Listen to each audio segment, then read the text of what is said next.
I recall when the Japanese only made small cars. All right, let's drive one of their biggest, the 2014 Infiniti QX80 all-wheel drive, and check the tech. Now let's be honest, a QX80 is a great big blunderbuss of a thing, and its lines make no attempt to hide that.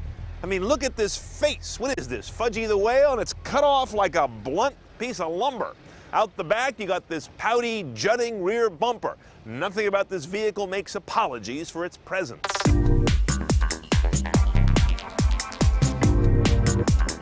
Now, continuing on our big theme, back here is another zip code, another weather system. As you can see, we go on for days here. Third row, obviously. Why would you have something this big if you didn't? You can also get that second row as a bench. That lifts your passenger capacity in this thing to 8 people. You can carry all the effective members of Congress at once. By the way, if you want this thing even bigger, you can get the optional clip-on tent that's the size of a townhouse. Now inside this big boy, it's kind of an ersatz luxury. I don't think Infiniti on this vehicle does the best job with plasterwood and plastichrome, but it does say fancy. We've seen this head unit before and generally like it when we see it. This is your 8-inch touchscreen with pretty good response. You see I'm bouncing around the map here pretty easily. You've also got the Infiniti controller, which turns, kicks, and clicks. They got rid of the buttons around it, which makes good sense. Voice command is also available, so a lot of ways to run this guy. The voice command is actually quite tight. Check it out. Please say a command. Navigation. Navigation. Please say a Address. address. What state, please? California. California. Now, as you can see, it picks up what I say really quickly. The downside is when you get into the address, you've got to do state, city, street, number as independent little buckets. That's kind of old feeling at this point in history. But all in all, quite functional.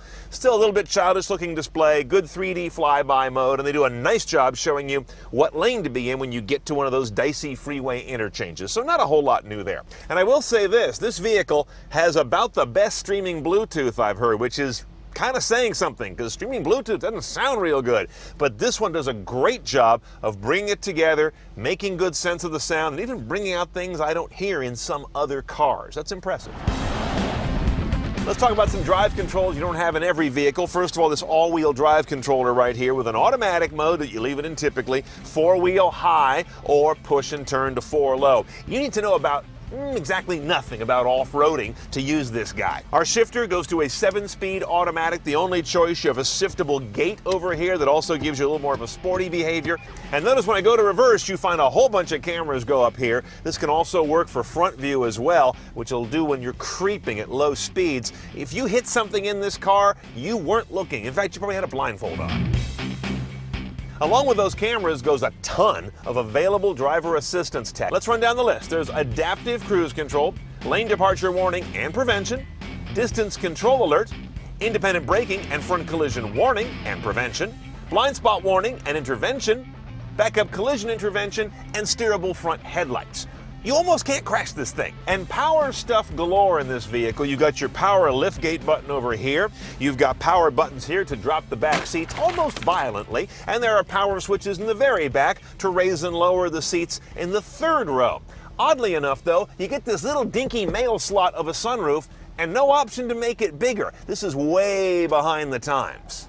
Okay, under the not insignificant prow of this thing is a 5.6-liter V8, direct injected, variable valve timing. Beyond that, though, nothing terribly tricky about it. It's just big. 400 horsepower, 413 foot-pounds of torque. That's enough to get this nearly 3-ton vehicle up to 60 in the high 6-second range. Through a 7-speed automatic and all-wheel drive in our configuration, as I mentioned, you get about 1420 mpg. We're doing about 15 average all in. 26-gallon tank. At current California prices, it's $108 a fill-up. Let's go find out what it gets us. Now, a lot of things about this QX to drive are clearly not a driver's car set of inputs. I mean, from the pedal-actuated emergency brake to the big doughy ride, we have the adaptive suspension in this car, but it still is a big kind of a wallowy experience. Much better than I'm sure it would be without it. The power is plentiful, but you've got kind of a numb accelerator, as you'd expect on a vehicle in this category. That will modulate out any kind of jerkiness in the power delivery. And it's all sort of disconnected from the road. The steering gives you almost no feedback on what's going on. In other words, this car is perfect for the kind of person who is shopping for it. You're not buying this and cross-shopping it with a Cayenne, for crying out loud. It's a whole different animal.